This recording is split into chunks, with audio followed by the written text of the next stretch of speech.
मैत्रिणींनो, आषाढ चालू झालेला आहे. या महिन्यामध्ये आपण गव्हाच्या कापण्या, तिखट पुऱ्या किंवा मग दूध गुळाची दशमी असे वेगळे वेगळे पदार्थ तयार करतो. आता दूध गुळाची दशमी आणि पंढरपूरची वारी यांचं एक वेगळं नातं तर आहेच. शिवाय हा एक पारंपरिक पदार्थसुद्धा आहे.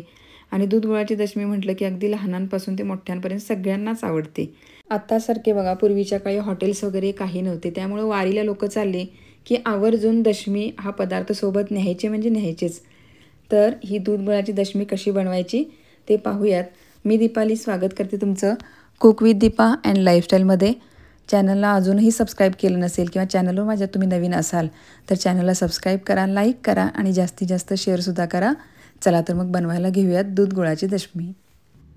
आता इथे बघा, मी 1 वाटी गूळ घेतलेला आहे. तुम्ही गूळ पावडर वापरू शकता किंवा गूळ खिसणीने असं खिसून घ्यायचा आणि मग वापरायचा, म्हणजे पटकन दुधामध्ये तो वितळला जातो.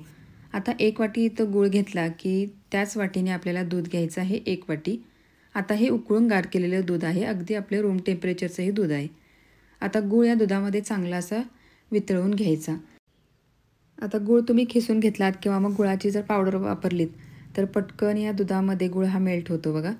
तर आता मी इथं चाकूने किसून घेतला होता, त्यामुळे थोडंसं वितळायला वेळ लागणार. तर 5 ते 10 मिनिटानंतर व्यवस्थित असं हे सगळं मी मिक्स करून घेतलेलं आहे. आता इथं मी गव्हाचं पीठ घेतलेलं आहे. ज्या वाटीने गूळ घेतला त्याच वाटीने गव्हाचं पीठ 2.5 वाट्या घेतलेलं आहे. पण प्रत्येक वाटी भरताना दाबून अशी भरायची, अगदी हलक्या हाताने भरायचं नाही. पीठ हे दाबून दाबून गच्च अशी वाटी भरून घ्यायची, म्हणजे आपलं प्रमाण चुकणार नाही. आता गरज लागली तर आणखीन पीठ याच्यामध्ये आपल्याला घालायला लागणार आहे, तसं मी तुम्हाला पुढं सांगेनच.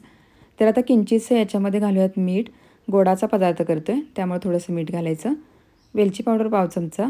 त्यानंतर 2 चमचे तूप घेतलेलं आहे. 2 मोठे चमचे तूप घातलेलं आहे याच्यामध्ये मी.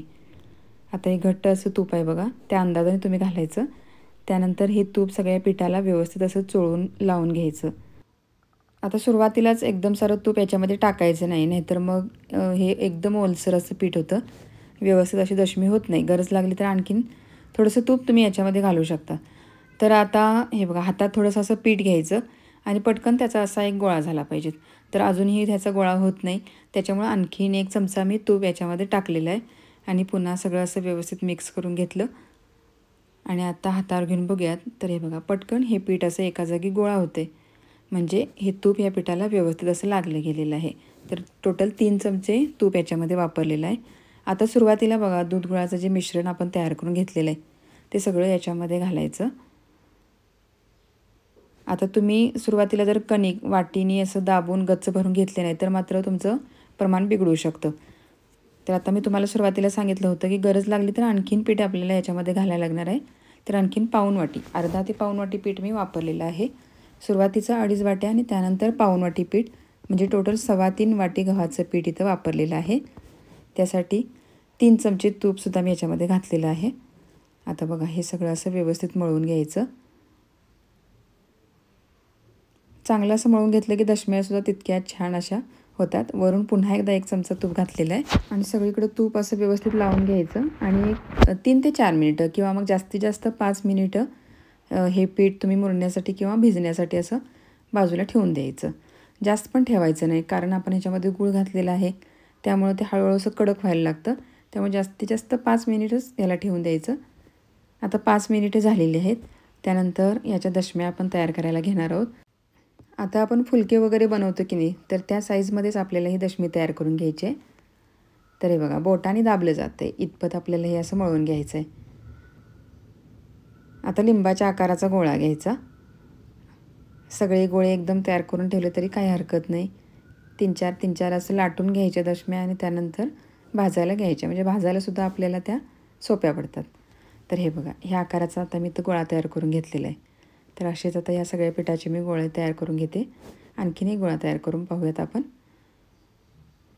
हे बघा, आता गूळ घातलेला आहे त्यामुळं थोडंसं जास्त वेळ याला हातावरती घोळवायला लागतं. आता ह्या पिठाचे टोटल 8 गोळे बनवून तयार झालेले आहेत.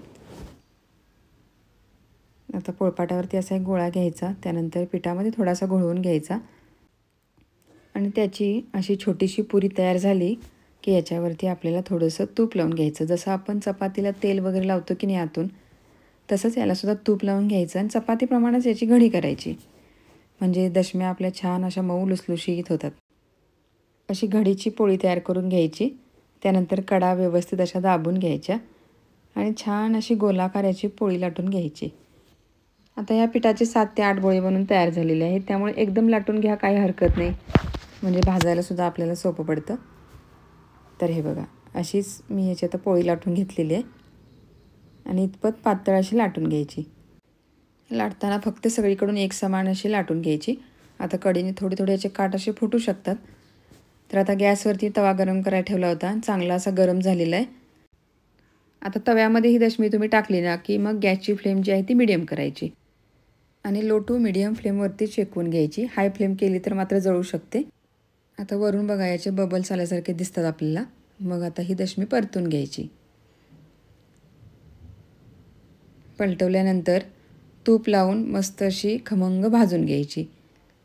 आता बघा, दोन्ही साईडून मी याला तूप लावलेलं आहे आणि छान अशी आता ही शेकवून घ्यायची दशमी. 1-2 ते 3 वेळेला याला उलटी पलटी असं करून घ्यायचं आणि तुपावरती शेकवून घ्यायचं. तर छान अशी खमंग आता शेकवली गेलेली आहे. आता जे सगळे गोळे करून ठेवलेले आहेत तर त्याच्या अशाच मी दशम्या तयार करून घेणार आहे. तर हे पहा, ही तयार झाली. अशाच पद्धतीने सगळ्या तयार करून घेतल्या. ही दशमी तुम्ही अशीच सुद्धा खाऊ शकता, नाहीतर मग दुधासोबत किंवा मग शेंगदाण्याच्या चटणीबरोबर तुम्हाला जर आवडत असेल तर खाऊ शकता. तर हे पहा, सहज असा याचा तुकडा मोडला जातो, म्हणजे इतकी मऊ ही झालेली आहे. तर हे पहा, आणखीन एक तुकडा मी तुम्हाला मोडून दाखवते. तर इतक्या मऊ अशाच्या सगळ्या दशम्या झालेल्या आहेत. 5 ते 6 दिवस टिकणारी ही दूध गुळाची दशमीची रेसिपी तुम्हाला कशी वाटली? आवडली असेल तर चॅनलला लाईक करा, शेअर करा. नवीन असाल तर सबस्क्राईब करा. भेटूयात अजून एका नवीन रेसिपीसह. धन्यवाद.